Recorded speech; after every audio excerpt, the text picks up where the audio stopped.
Você quer saber qual foi a cara do Bolsonaro depois da entrevista do Lula? Foi essa aqui, ó. Esse era o Bolsonaro hoje na live dele que quase ninguém assistiu. Tinha 7, 10 mil pessoas no máximo assistindo a live do Bolsonaro simultaneamente. Teve um momento que chegou a 13 mil, mas depois não passou de 10. E a do Lula tinha 300 mil pessoas, 280 mil, 270 mil pessoas simultâneas assistindo só no YouTube. Fora que o Lula ainda estava na rádio, estava na Band News, estava no Facebook, no Twitter, em várias outras redes. Só no YouTube foi ali, fora as retransmissões da live do Lula. A do Bolsonaro tava ruim, porque a popularidade dele tá em baixa. E olha que contraste, enquanto o Lula fala de economia, fala como gerar emprego, como fazer o Estado investir para gerar emprego, o Bolsonaro estava lá dizendo que o lockdown tem que acabar, estava falando que a metodologia do IBGE de contar o desemprego é ruim, porque a metodologia tem que mudar, porque está contando desempregado demais. Essa é a solução que o Bolsonaro deu hoje na live dele. Falou que tem que mudar a metodologia de contar o desemprego, assim como eu expliquei aqui ontem que mudaram a metodologia de novos empregos. Agora qualquer bico já conta como emprego com carteira assinada. Você está vendendo bala na esquina, se o governo ficar sabendo, cuidado que você já pro CAGED do governo federal, que é quem conta os empregos, você já é uma pessoa com trabalho formal. Uber, trabalho formal para o governo Bolsonaro. E o próprio Bolsonaro defendeu isso, que seja assim. Olha, é incrível a diferença. Só que o Bolsonaro está desesperado, dá pra ver o semblante dele. Eu mostrei aqui, dá pra ver o semblante dele de desespero, porque o Lula, com essa entrevista, ele fez acenos a entes do mercado financeiro que já estão com a corda no pescoço do Bolsonaro, só falta puxar para enforcar o governo. E olha, agora a chance deles puxarem e enforcar o governo é muito maior. E, para piorar um pouquinho mais para o Bolsonaro, saiu uma pesquisa.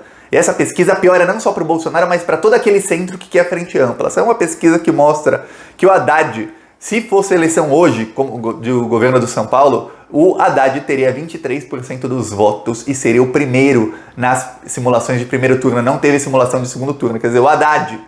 O segundo seria o Márcio França e o Dória fica em terceiro. Só para você ver, isso movimenta todo o jogo político, porque os partidos, na hora de pensar com quem eu vou fazer aliança, eles pensam quem pode ganhar governo do estado tal. Será que eu consigo um vice ali? Será que eu consigo alguma coligação ali? Olha, e o estado de São Paulo é o mais importante. Isso já joga o Dória contra a parede, ele não ganha nem em São Paulo. Olha só, eu vou falar de tudo isso. O jogo político mudou completamente nessa semana. Dias históricos estão acontecendo. Mas antes disso, um segundinho. Você quer ver Lula 2022? Quer ver a casa cair para o Bolsonaro? Se inscreve no canal, curte o vídeo. É um segundinho, é de graça e você ajuda a fortalecer a oposição, a fortalecer a esquerda para chegar em 2022 com força, para ver se a esquerda consegue eleger uma maioria na Câmara dos Deputados, que aí sim o Brasil volta a ter ordem, volta a ter progresso, principalmente progresso, é o que o Brasil deixou de ter desde o golpe contra Dilma. No Plantão Brasil a gente também faz oposição ao bolsonarismo nas ruas. Eu vou mostrar um outro trecho do carro de som que rodou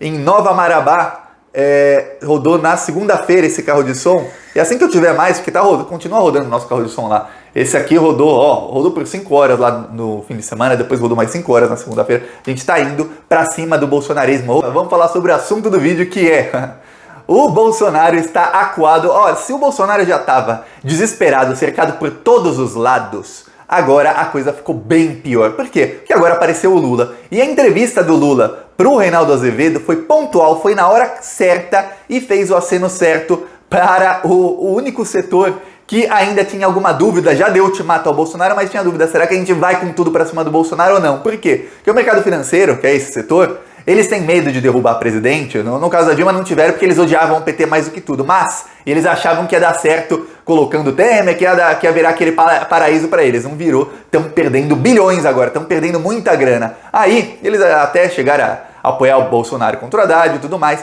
Só que eles têm medo de derrubar o Bolsonaro e ser pior com o Mourão. Eles estão com muito medo. Inclusive, o que se fala, eu falei isso aqui em vídeos 2 semanas atrás, depois do discurso do Lula, que a maior discussão lá era o seguinte: será que com o Mourão é pior ou melhor do que com o Bolsonaro? É que só o fato de estarem discutindo isso já é muito ruim para o Bolsonaro, que até então não se discutia isso. E que voltou-se a falar de impeachment em Brasília e que até líderes do Centrão falam de impeachment assim, ó, já tá na ponta da língua das pessoas. Impeachment é uma palavra que já se fala em Brasília. Por quê? Porque não querem o Bolsonaro.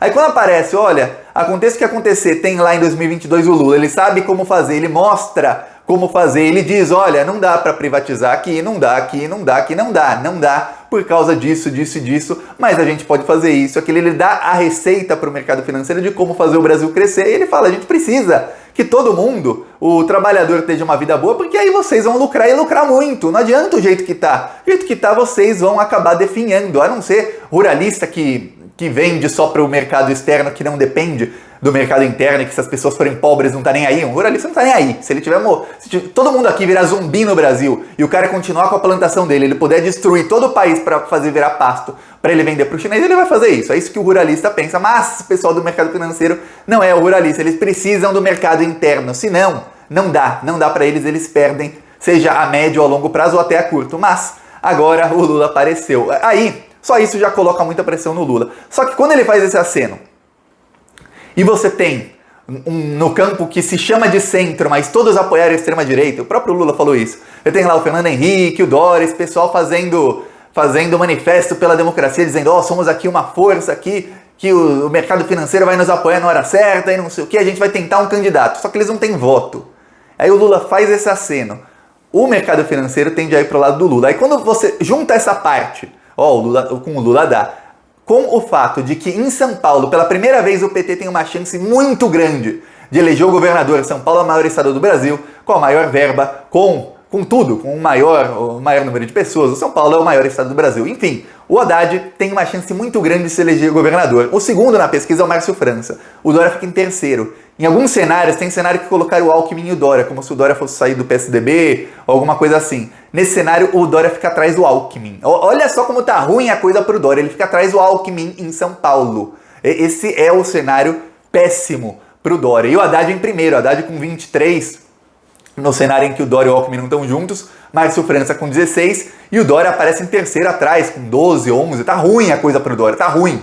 Aí você pensa, peraí, o primeiro é do PT, o segundo é do PSB. Quem é o PSB? É o Márcio França. O PSB, muita gente não sabe, mas parte da briga do Ciro que ele tem com o Lula, do ódio que ele pegou do Lula, foi porque em 2018 o Ciro estava costurando uma aliança com o PSB.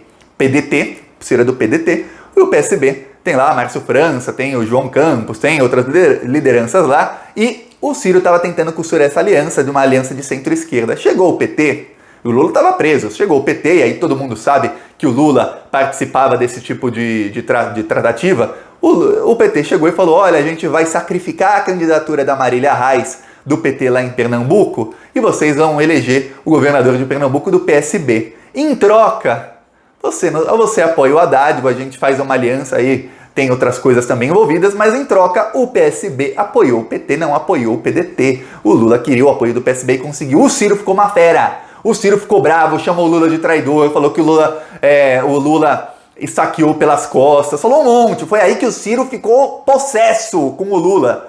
Só que tem uma coisa, isso é política. Você não tinha nada para oferecer, Ciro, o Lula tinha. Só que agora o Lula tem alguma coisa melhor, por exemplo, uma vice-governador de São Paulo. E se o Haddad e o Márcio França se juntam, e o Márcio França fala, você é seu vice, Haddad.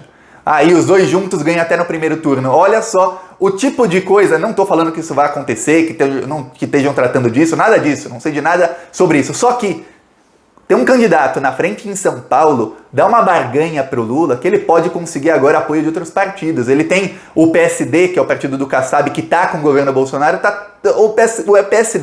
PSD, não B. Aí é outro, tem o PSB e o PSD. O PSD também é outro partido que é só o Lula fazer assim que eles falam, pô, finalmente vamos poder descolar do Bolsonaro e vir aqui para esse lado que vai ter voto. É isso que eles querem. É isso que boa parte do Centrão quer. Aí vem um, vem outro, começam a vir mais partidos pro Lula. O PL ganhou um ministério. O Bolsonaro deu a chave do cofre, que é o Ministério da Secretaria de Governo, pro Partido Liberal. Por quê? O PL publicou um trecho do discurso do Lula no Facebook, depois o eleitor ficou mal, e aí o vice-presidente da Câmara dos Deputados, que é do PL, começou a criticar o Bolsonaro publicamente. O PL começou a fazer, ô Lula, tô aqui, viu? Não se esqueça de mim.